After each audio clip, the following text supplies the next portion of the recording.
স্বামী না, স্বামীর তো নাম ধরে ডাকা যাইবে না। দাদা শ্বশুরে বলছে স্বামীর নাম ধরে ডাকলে হেলে বলে অমঙ্গল হয়। তাইলে কি কইয়া ডাকবো, কি কইয়া ডাকবো, কি পাইছি।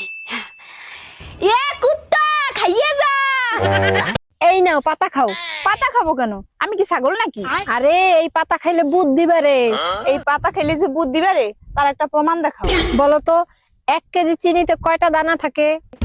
1 কেজি চিনিতে না পারি না। এবার একটা পাতা খাও। এবার বলো তো 1 ডজন কলায় কয়টা কলা থাকে? কয়টা আবার? 12টা। দেখছো? এই শোনো, আমি তোমার একটা প্রশ্ন করবো, তুমি যদি ঠিকঠাক উত্তর দিতে পারো তোমার 500 টাকা পুরস্কার দেবো। ঠিক আছে, জিজ্ঞাসা করো। এই পৃথিবীর সব থেকে বিষাক্ত প্রাণীর নাম কি বলো? থাক, 500 টাকার জন্য আমি আর সংসারে আগুন লাগাতে চাই না। তোমার মা পিছনেই আছে। চলো, তোমায় আজকে অনেক সুখ দেব। তুমি তো চোখে দেখতে পাও না, যদি দেখতে পেতা তাহলে দেখতা তোমার গার্লফ্রেন্ড কত সুন্দর, কত সেক্সি।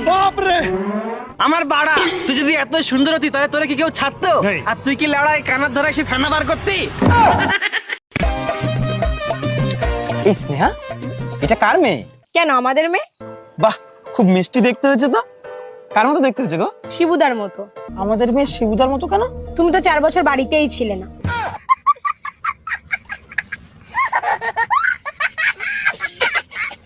রং চা খাইবা না দুধ চা? রং চা দেন ভাবে। কেন, দুধে কি সমস্যা? আচ্ছা ঠিক আছে, আপনি দুধ চাই দেন। থাক, জোর করে আর দুধ খাইতে হইব না, রঙই দিতে। বিয়ে করছি ক মাস? 3 মাস। বাচ্চা হয়েছে ক মাস? 3 মাস। 3 মাসে কি বাচ্চা হয়? কার বাচ্চা লইয়া আইছো? তুমি এসব কি বলতেছো? তো বুঝা গেছে, এখন কি বলি? কিসে মিনমিন করে কি খাও? না না, কিছু বলছি না। তোমার কি কি হয়েছে আমাকে বলো তো। আমি সব যাই না গেছি, আমি এতদিন বোকা ছিলাম, এখন বুদ্ধিমান হয়েছি। মানে কি? 3 মাসে বাচ্চা হয় না, বাচ্চা হয় 9 মাসে। আরে আমিও তো বলি 9 মাসেই বাচ্চা হয়, তো বাচ্চা তো 9 মাসেই হয়েছে। কেমনে? তুমি বিয়ে করছো কয় মাস? 3 মাস। আমি বিয়ে করছি কয় মাস? 3 মাস। বাচ্চা আমার পেটে ছিল কয় মাস? 3 মাস। তো তুমি বিয়ে করছো 3 মাস, আমি বিয়ে করছি 3 মাস। 3 3 6, আর আমার পেটে ছিল 3 মাস। তো 6 3 9, তো 9 মাস হইতে বাচ্চা হয়েছে। দাঁড়া দাঁড়া, আমি সব করি। আমার 3 মাস, এই যে তোমার 3, তোমার 3 আমার 3 মাস, এই যে 6। বাচ্চা পেটে ছিল 3 মাস, এই যে এই যে 3 মাস, 9 মাস। হ্যাঁ, তো 9 মাস তো ঠিকই আছে। তো বাচ্চা তো 9 মাসই হয়, আমি তো বলি ঠিক আছে। শান্তি ভাই, আমার কত হইছে ভাই? 5 টাকা হইছে। 5 টাকা? আমার কাছে তো 500 টিকি বাংতি নাই। ভাই এখন কি করবো, আমার কাছে তো বাংতি নাই। এক কাজ করেন, আপনি আরো 495 টাকার হাইগে আসেন। আচ্ছা ঠিক। দেখছো আমার বাপ 10,000 টাকা দিয়ে শাড়ি কিনে দিয়েছে, তুমি তো কোনোদিন কিনে দিলা না। তোমার বাপ বড় লোক মানুষ, 10,000 কেন 20,000 দিয়েই কিনে দিতে পারে। দামি শাড়ি তো কিনে দিতে পারবা না। এবার বলো কেমন লাগতেছে আমারে? ভালোই লাগতেছে, কিন্তু ঠিকমতো ম্যাচিং হয় নাই। ম্যাচিং ব্লাউজ এখনো বানাই পারি নাই, তাই ম্যাচিং হয় নাই। আমি ব্লাউজের কথা বলি নাই, চেহারার কথা বলছি।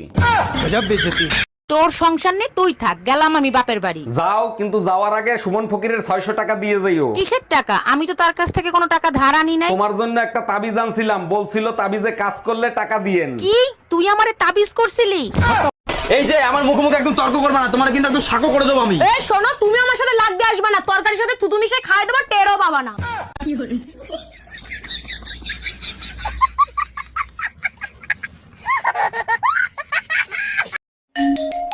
হ্যালো, শোনো, ডেঙ্গু তো শহরে ভয়াবহ রূপ ধারণ করছে, তুমি সাবধানে তাইকো। আমার চিন্তা তোর করতে হবে না, তুই বাপের বাড়ি আছিস, বাপের বাড়ি থাক। দিনের বেলা অবশ্যই মশারি টাঙিয়ে ঘুমাবে। সব রক্ত তো তুই খেয়ে গেছিস, ডেঙ্গু আসবে কি রক্তদান করতে?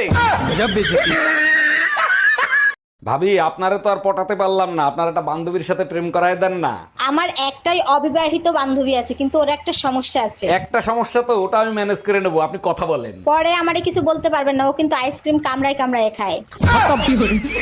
Bye bye, tata, good bye.